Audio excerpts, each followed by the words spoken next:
ए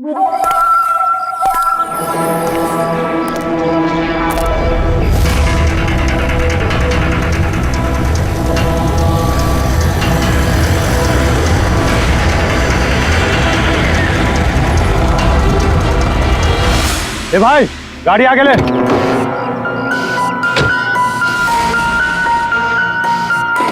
बोला ना तुझसे, गाड़ी आगे ले तो आगे ले। अरे भाई कैसे आगे लूं, गाड़ी खराब हो गई है ना। प्रॉब्लम बाद में देखना, धक्के मार के आगे लो पहले।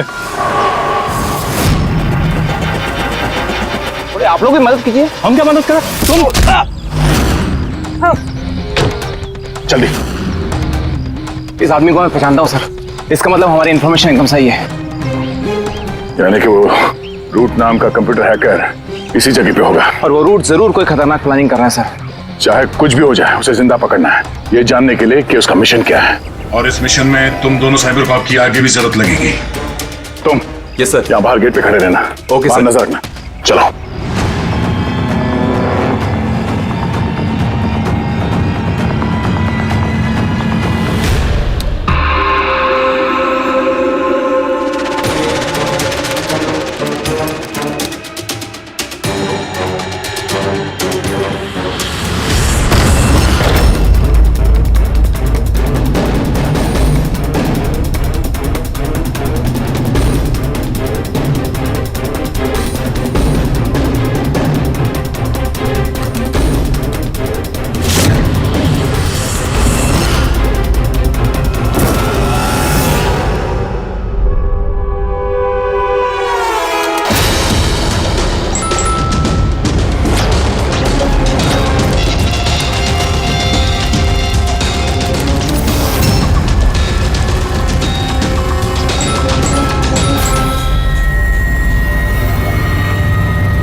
तो कोई नहीं।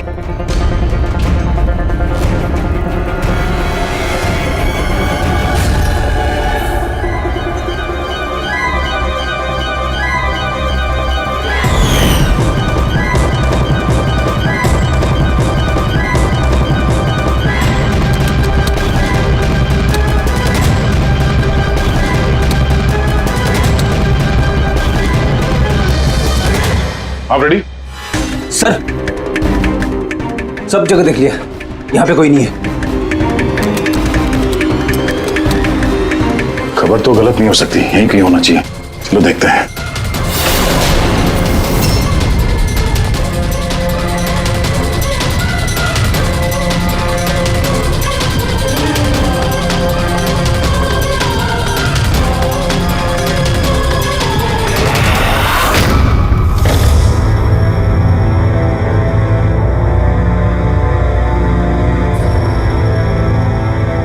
तो कोई नहीं।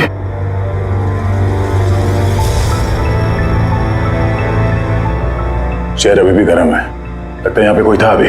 मगर सर एंड मौके पे भाग कैसे निकला? सर हम लोग तो चारों तरफ से बंगले के अंदर घुसे, किसी को बाहर भागते हुए नहीं देखा है। सर हाँ सर ये मॉनिटर देखिए सर, ये तो घर के आसपास की फुटेज चल रही, कहीं वो हमें देख के भाग तो नहीं गया? हो सकता है, वो ज्यादा दूर नहीं गया होगा।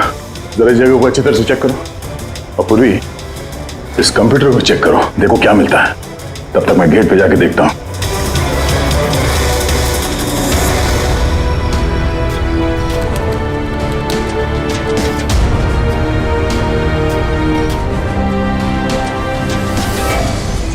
महेश, महेश। Yes sir. ये रोड अंदर नहीं है, लगता भाग गया। तुम यहीं पे खड़े थे? सर मैं यहीं पे खड़ा था, मैंने किसी को नहीं भागते हुए देखा। तो ऐसा कोई नहीं किया बाहर? नहीं सर। मेन गेट से तो कोई बाहर गया नहीं, पता नहीं ये रूट कहां से चला गया। सर बाहर पीछे की तरफ एक गेट है, शायद वहीं से भाग गया होगा। सर वो कंप्यूटर पासवर्ड प्रोटेक्टेड है, ब्यूरो ले जाना पड़ेगा। सर ये रूट जरूर अपने उसी खतरनाक मिशन को पूरा करने में लगा होगा। ये रूट को किसी भी हाल में जल्द से जल्द ढूंढना होगा। एक मिनट। पूरे घर में कहीं भी ये कारपेट नहीं है, और यहाँ पे कारपेट रखा हुआ है, उसके ऊपर ये स्टूल। जरा हटाओ इसे। सर यहाँ पे खुफिया दरवाजा। बड़ी, तुम यही रहो इनके साथ, हम लोग अंदर देखते हैं।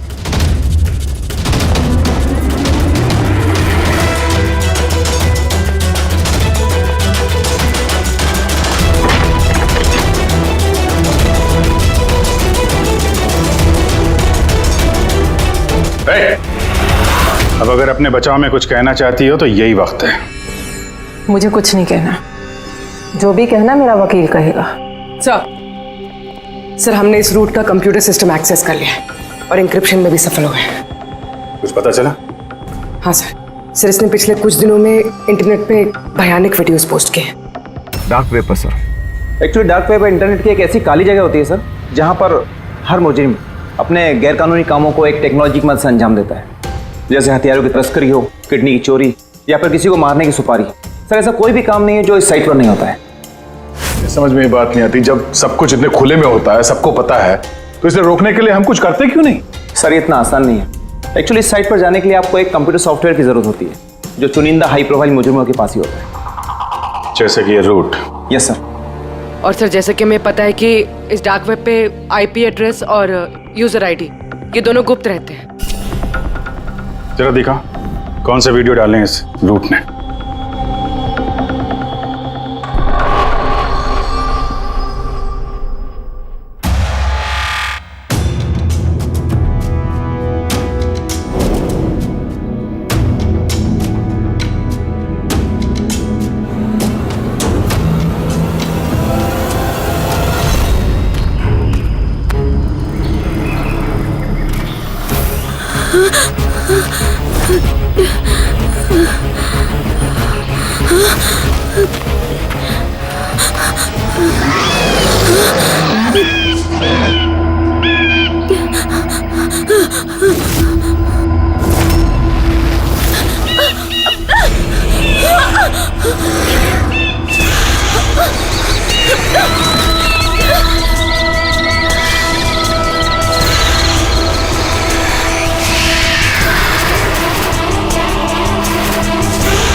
अरे बाप रे, ये तो किसी डरावनी फिल्म का भयानक सीन है। ये सीन क्यों डाला डार्क वेब में? सर ये किसी फिल्म का सीन नहीं है, ये सब असली में हुआ है और किसी हीरोइन के साथ नहीं, बल्कि एक मासूम लड़की के साथ। जहां तक मुझे याद आ रहा है इसे स्नफ फिल्म कहते हैं ना? हाँ सर, बहुत बड़ी इंडस्ट्री है इन वीडियोस की। कौन है ये लड़की? मुझे नहीं पता। तुम जिम्मेदार हो इसकी मौत की? नहीं सर, मैं किसी की मौत की जिम्मेदार नहीं हूँ। मुझे तो बस पैसे दिए गए थे ये वीडियो डार्क वेब पे डालने के लिए, और मैंने बस डाल दिया। किसने दिए पैसे? मुझे नहीं पता। नहीं पता कहने से काम नहीं चलेगा। एक लड़की की जान गई है। सर मेरे यकीन कीजिए, ऑनलाइन पैसे ट्रांसफर किए गए थे मेरे अकाउंट में। किसने किए मुझे कुछ नहीं पता। पता नहीं है तो पता करो। कंप्यूटर की बहुत बड़ी महारथी हो ना, ये पता करना तुम्हारे लिए कोई मुश्किल काम नहीं है। पता करो।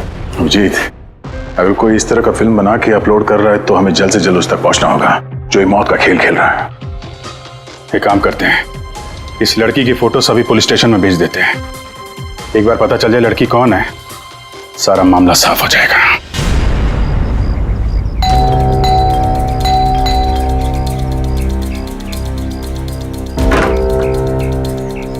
जी कहिए, किससे मिलना है? ये रिया का घर है ना? हाँ, मैं उसका पापा। आइए। वो हम लोग सीआईडी से हैं। आपके लिए एक बुरी खबर है। आपकी बेटी रिया अब इस दुनिया में नहीं रही। पता है, मगर आप उसके मौत के 10 दिन बाद क्यों आए हैं ये सब बताने? आपको पता है कि आपकी बेटी रिया की मौत हो गई है? आप उस कार एक्सीडेंट की इन्वेस्टिगेशन के लिए आए हैं ना, तो आपको ये तो मालूम पड़ा होगा कि रिया का तो फ्यूनरल भी हो गया है। एक मिनट, आप किस कार एक्सीडेंट की बात कर रहे हैं? वही जिसमें हमारी रिया चल बसी है। शेयर टैक्सी में वो पुणे जा रही थी। नहीं, रिया की मौत कार एक्सीडेंट में नहीं हुआ है। ये क्या कह रहे हैं आप? एक मिनट, यही रिया है। हाँ, ये रिया ही है। एक्सीडेंट वाले दिन उसने यही कपड़े पहने थे। एक मिनट, सॉरी बाबू, लगता है कुछ कंफ्यूजन है। आप जरा बताइए कि आपकी बेटी रिया का कार एक्सीडेंट कैसे हुआ था? शेयर टैक्सी में वो पुणे जा रही थी, 7 और लोग भी थे उसके साथ। तो रास्ते में उसकी गाड़ी का बड़ा भयानक एक्सीडेंट हो गया। पूरी कार आग की लपटों में झुलस गई। मरने वालों के तो चेहरे तक पहचान में नहीं आ रहे थे। तो आप लोगों ने रिया को कैसे पहचाना? उसके सामान के जरिए बस हम उसे पहचान पाए। आपने ये नहीं बताया कि ये फोटो कब की है? वैसे हम लोगों को भी पता नहीं कि ये फोटो कब की है, पर पता चलते ही हम आप लोगों को बता देंगे। लगता है रिया का ये एक्सीडेंट सिर्फ एक दिखावा था, उसकी मौत की असली वजह को छुपाने के लिए। सर, अगर रिया का कार एक्सीडेंट एक दिखावा था, तो वो बाकी के 7 लोग जो उसके साथ गाड़ी में थे, कहीं वो भी रिया की तरह ही तो नहीं मारे गए? हो सकता है। सबके परिवार वालों से मिलना पड़ेगा। किस्मत अच्छी थी हमारी कि जो 7 लोग एक्सीडेंट में मारे गए थे, उनमें से एक का अंतिम संस्कार नहीं हुआ था। देखते हैं डॉक्टर सालों के इस लाश से क्या सुराग निकाल पाते हैं। वैसे भी लाशें इतनी बुरी तरह से जल गई हैं कि चेहरा पहचान पाना मुश्किल है। भाई, तुम लोगों का शक एकदम सही था। ये लाश टोनी की नहीं है। लग ही रहा था सर हमें, लेकिन ये कौन है कुछ पता चला? नहीं यार, ये तो पता नहीं लगा है कि ये लाश है किसकी, लेकिन ये पता चला है कि इस आदमी को कैसे मारा गया। मैंने इसके बॉडी का स्कैन किया तो पता लगा कि इसके पेट में चाकू का बहुत गहरा घाव है। चाकू से? हाँ, चाकू का। और मुझे लगता है उस चाकू के वार की वजह से ही इसकी मौत हुई। मतलब चाकू से मारा किसी और को और उसे टोनी बता के एक्सीडेंट का हिस्सा बना दिया। ये गैंग आखिर करना क्या चाहता है? और इस आदमी की मौत 3 हफ्ते पहले ही हुई है। ये कार एक्सीडेंट हुआ 10 दिन पहले। वही तो, मतलब कार जब एक्सप्लोजन में जलाई गई उससे कहीं पहले इस आदमी की मौत हो चुकी थी। 3 हफ्ते से इसकी लाश संभाल के रखी थी ताकि इस भयानक खेल को अंजाम दिया जा सके। यार देख, काम करते हैं, जहां पे एक्सीडेंट हुआ था वहीं पे चलते हैं, पता करते हैं एग्जैक्टली उस दिन हुआ क्या था। मैं तो मजे से कार चला रहा था सर, और रेडियो पे गाने सुन रहा था। तभी अचानक से मैं एक जोर का धमाका सुना। मैं तुरंत अपने कार से निकला और मैंने देखा कि मेरी सामने एक कार आग की लपटों में जल रही थी। मुझे समझ में नहीं आ रहा था कि मैं क्या करूं। तो ये कितने बजे की बात होगी? सर, मुझे लगता है कुछ शाम के 5 बजे होंगे। है? ये कैसे हो सकता है? सर, एक सेकंड। सर, ये टोल नाके की फुटेज देखिए सर। यहाँ पे तो गाड़ी 3:30 बजे क्रॉस हुई थी। फिर ये जगह वहां से 20 किलोमीटर दूर ही है सर। तो 20 किलोमीटर का सफर तय करने में 1.5 घंटे तो नहीं लगने चाहिए।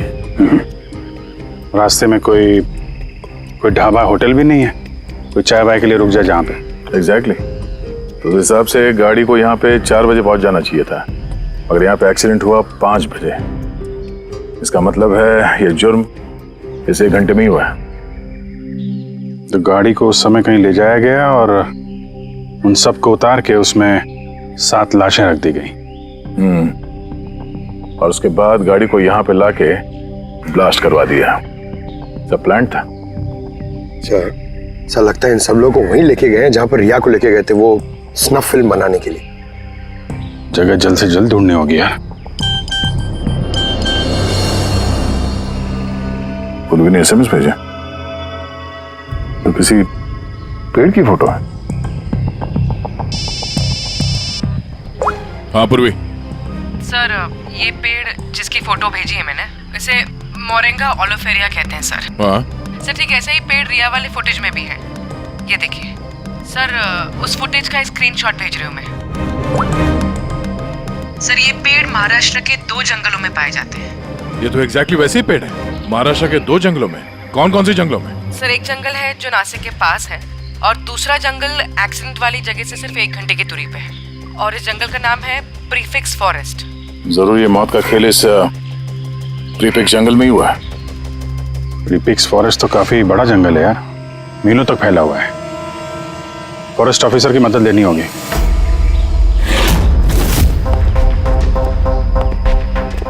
इस जंगल में ये सब हो रहा है, यकीन नहीं होता कि आपकी इंफॉर्मेशन पक्की है ऑफिसर? पक्की नहीं होती तो यहाँ तक आते नहीं हम लोग।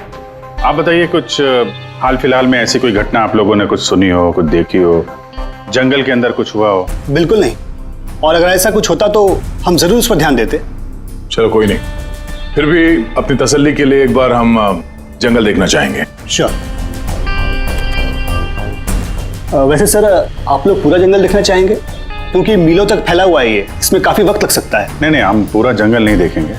हमें जंगल का वो हिस्सा दिखाइए जहाँ पे कोई आता जाता नहीं है, क्योंकि अक्सर सुनसान इलाकों में ही जुर्म पनपता है। Okay officers. विनोद, देखना, इन्हें जंगल के उन इलाकों की दिखाने की जिम्मेदारी आपकी है। ओके? जी सर। Yes sir. सर एक सेकेंड। सर ये देखिए, सर ये जंगल का सबसे घना और सुनसान इलाका है। मेरी समझ से हमें यहीं से शुरू करना चाहिए। ठीक है, देखते हैं।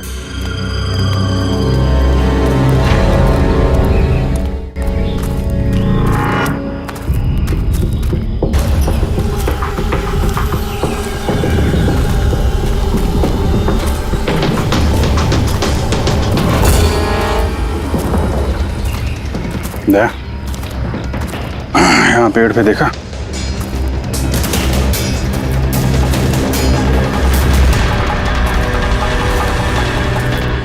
छोटा सा कैमरा। मतलब हम लोग सही जगह पे आ गए हैं।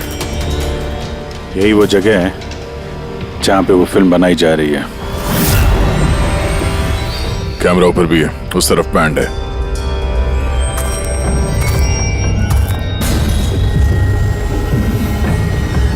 शायद इस कैमरे से कुछ पता चले उनके अड्डे के बारे में। नहीं अभिजीत, ये तो हाई एंड वायरलेस कैमरा है। इसके जरिए पता लगाना मुश्किल है कि इसमें जो स्टोर्ड फुटेज है वो कहाँ से ब्रॉडकास्ट हो रहा होगा, और इस जंगल में पता नहीं और कितने कैमरास हैं। देखते हैं, आगे शायद कोई कैमरा मिल जाए जिससे कुछ पता चले।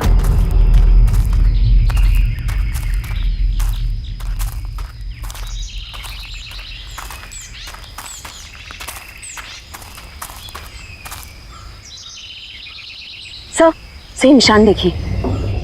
मुझे लगता है हमसे पहले यहाँ कोई आया है। हम लोग सही डायरेक्शन में जा रहे हैं।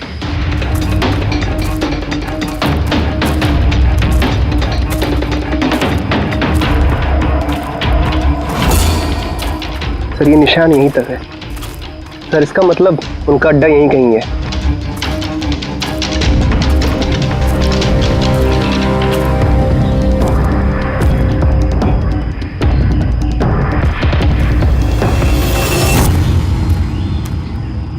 सर, सर जल्दी आइए। एक मिनट सर, एक सेकंड। घबराओ मत, हम लोग CID से हैं। उठो उठो। सर आप लोग CID से, मुझे बचा लीजिए सर।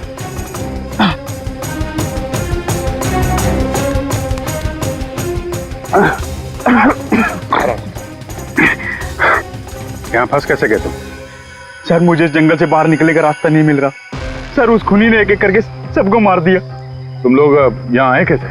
हम शेयर टैक्सी में सवार होकर सफर कर रहे थे कि अचानक हमारी गाड़ी पंक्चर हो गई और कार रुक गई। सड़क पर पहले से किसी ने कीले और कांच के टुकड़े रखे हुए थे सर।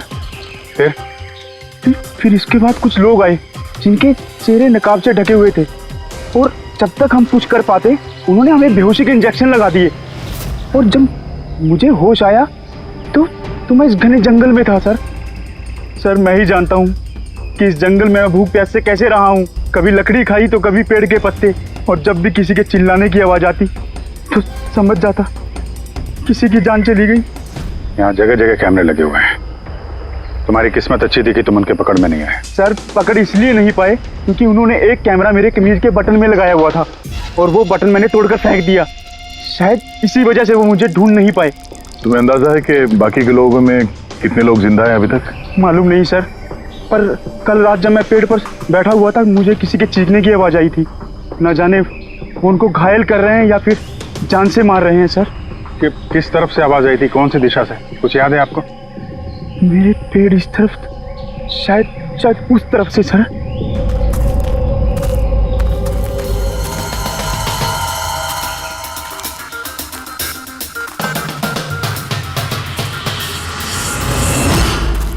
सर खून।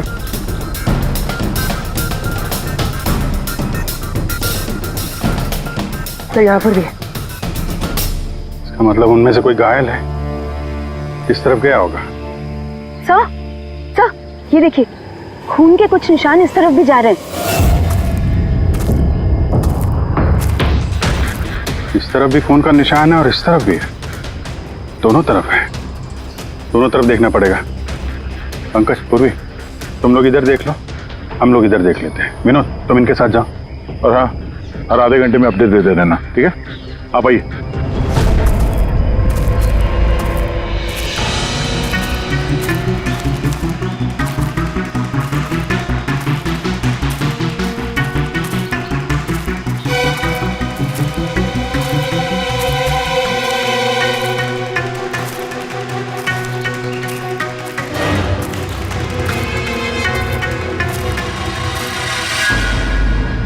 एक मिनट,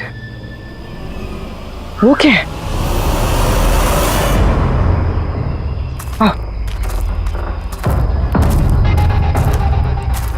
घर, शायद घायल विक्टिम ने यहीं पर पनाह ली हो।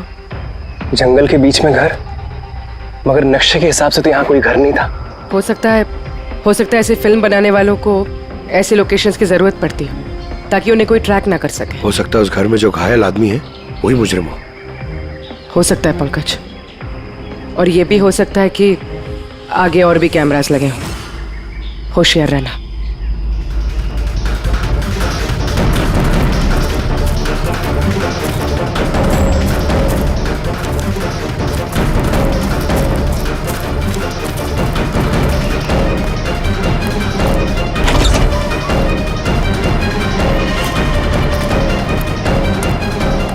पंकज, टॉर्च।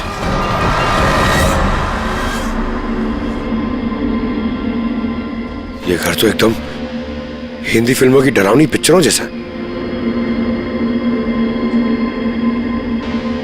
ये देखो, उस घायल विक्टिम को यहीं पर लाया गया है। वो आवाज सुनी? अंदर से आ रही है।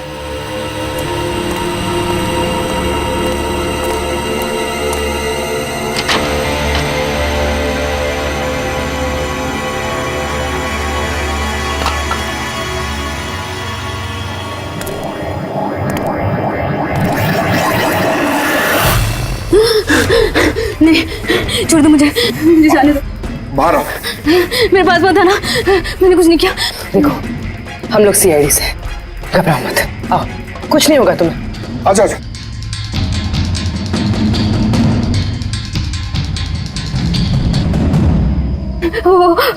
वो यहीं पे, वो यहीं पे।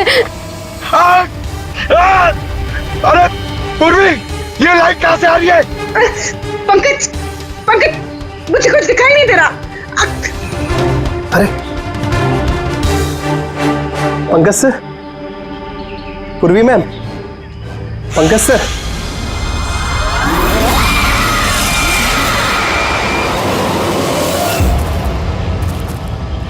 सर, खून के निशान तो यहाँ के खत्म हो गए।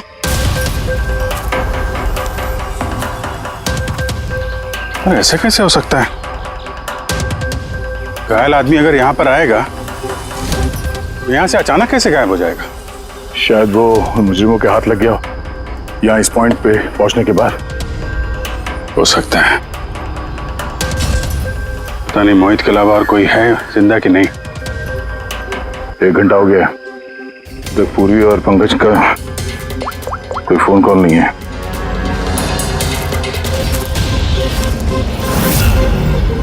पूरी फोन उठा नहीं रही है। पंकज देखता हूँ।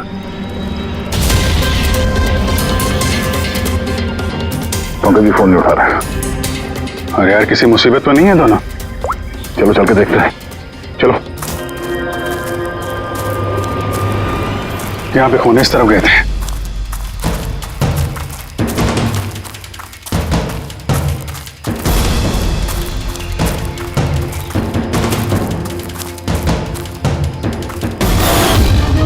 इस घर के अंदर शायद कोई हो। मैं अंदर जाके देखता हूँ। ठीक है, तब तक मैं यहाँ बाहर देखता हूँ।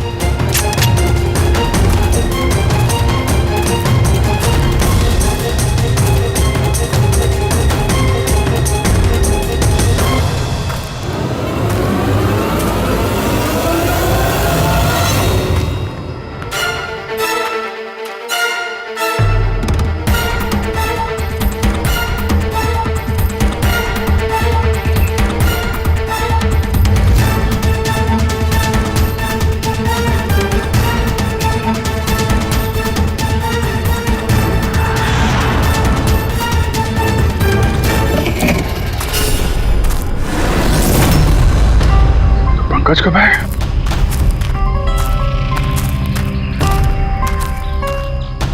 पंकज?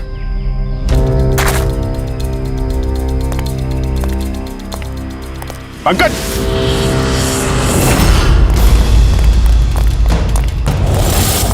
पंकज? पंकज? पंकज? कैसे? उठो, उठो, सर उठो। क्या हुआ? है? सर वहां पे वो घर में गए थे सर। वहां पे एक लड़की थी सर। हाँ। सर बात ही कर रहे थे सर। पता नहीं एकदम से इतनी रोशनी आई सर कि कुछ दिखने नहीं, कुछ समझ में नहीं आ रहा था। वो घर से जैसे जैसे मैं निकला बाहर शायद यहाँ गिर गया सर। पता नहीं कुछ समझ में नहीं आ रहा सर, एकदम चक्कर आ रहा है। और पूर्वी, विनोद, वो कहाँ है? सर वो लोग पता नहीं सर, अंदर थे बाहर निकले पता नहीं सर। Oh no. क्या हुआ क्या तुम्हें? ये ठीक है। पूर्वी और विनोद मिले? नहीं, उस घर के अंदर तो कोई भी नहीं। ओह गॉड, उन्हें कहीं कुछ हो ना गया हो।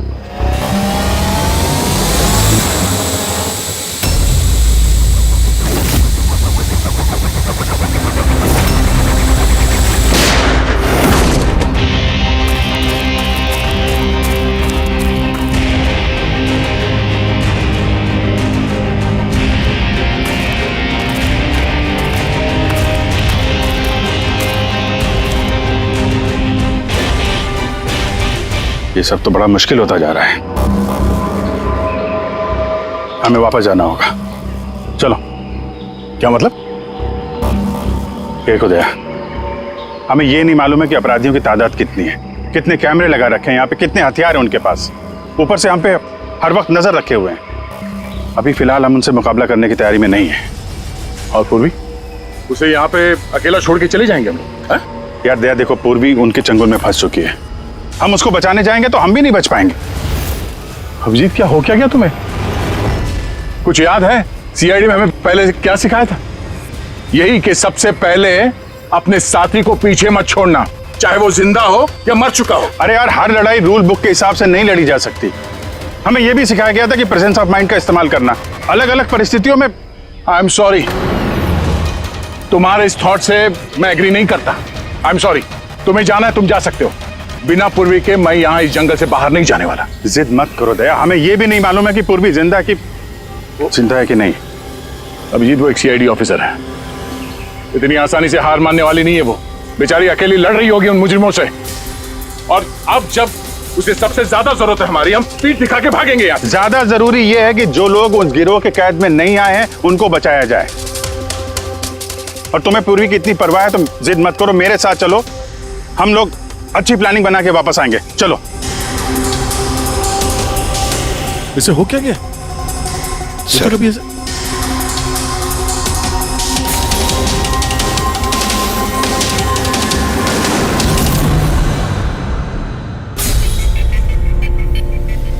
सीआईडी के इतिहास में ऐसा पहली बार हुआ होगा कि सीआईडी किसी से डरकर दुम दबाकर भाग गई।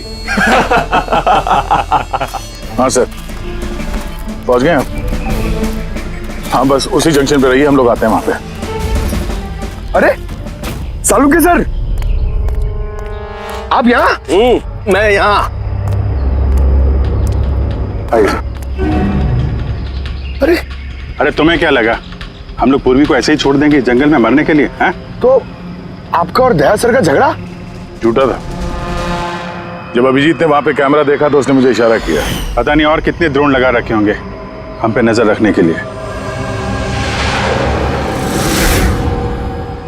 जो आदमी उस कैमरे के जरिए हम पर नजर रखे हुए था, उसकी आंखों में धूल झोंकना जरूरी था, इसलिए।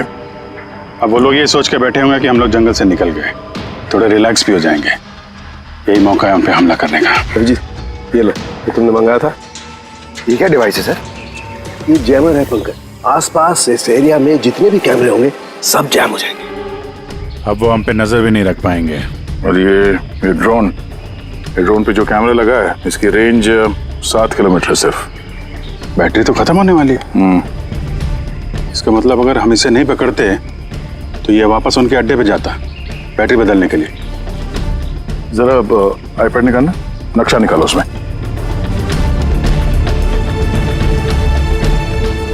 ये वो जगह है जहाँ पे हमें ये ड्रोन मिला था। और इसके पास ही वो बंगलो है। लगता है यही होगा मुजरिम का ठिकाना। तो चलते हैं, चल के आजाद कराते हैं पूर्वी और बाकी जो जिंदा बचे हुए लोग हैं उनको। चलो। नहीं सर, आप मेघना और मोहित आप लोग यहीं पे रुकिए, हम लोग देखते हैं।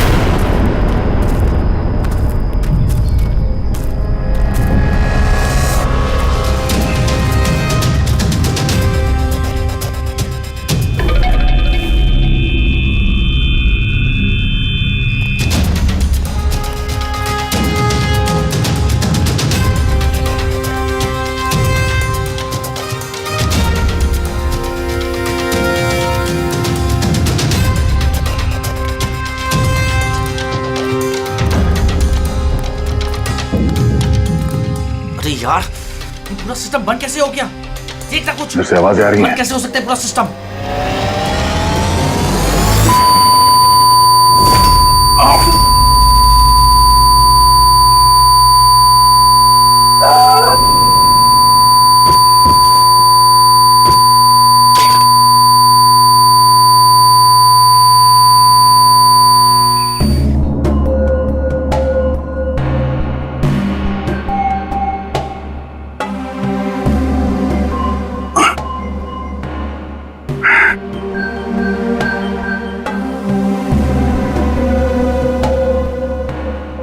पंकज,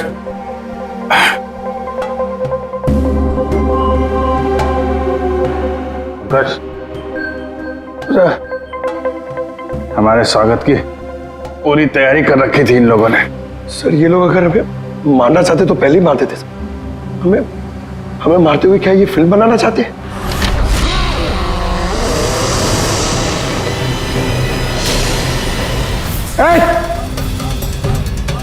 सर्च जाओ। सर्च। मैं हूं पंकज। पूर्वी,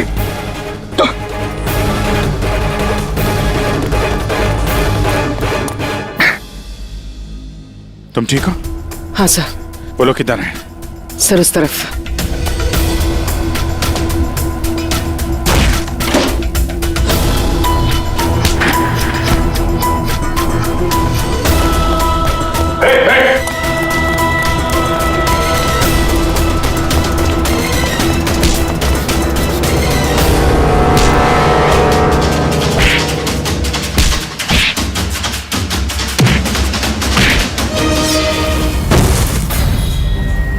सर चल चल।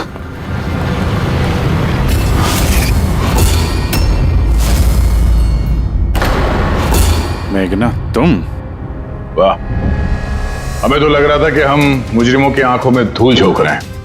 अब किसे पता था कि हम मुजरिम को अपने साथ ही लेके घूम रहे हैं। आप लोग यहाँ कैसे? किसने छुपाया आप लोगों को? सीआईडी को कैद करना इतना आसान नहीं। मौका देखते ही मैंने वो खिड़की तोड़ी और वहां से बाहर निकल गई।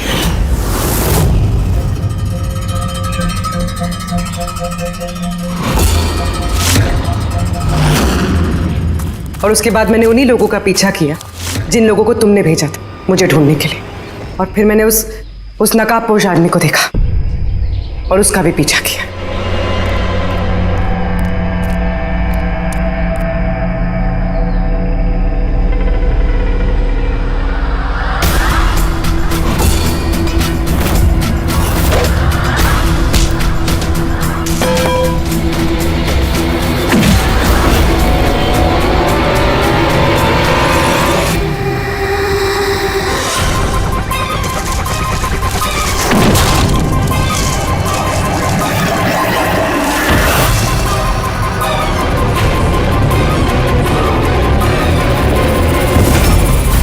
कुछ देर बाद जब मुझे होश आया तो मैंने देखा कि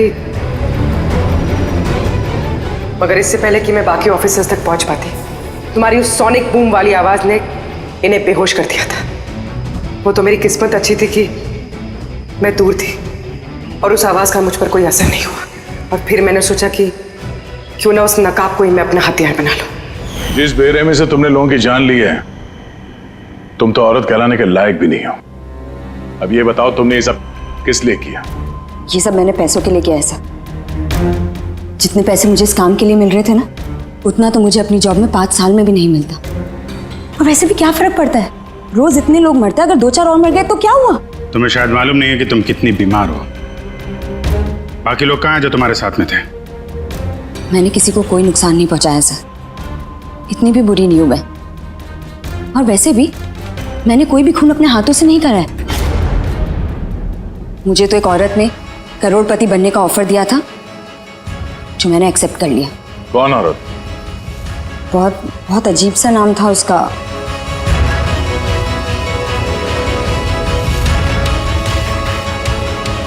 रूट। रूट?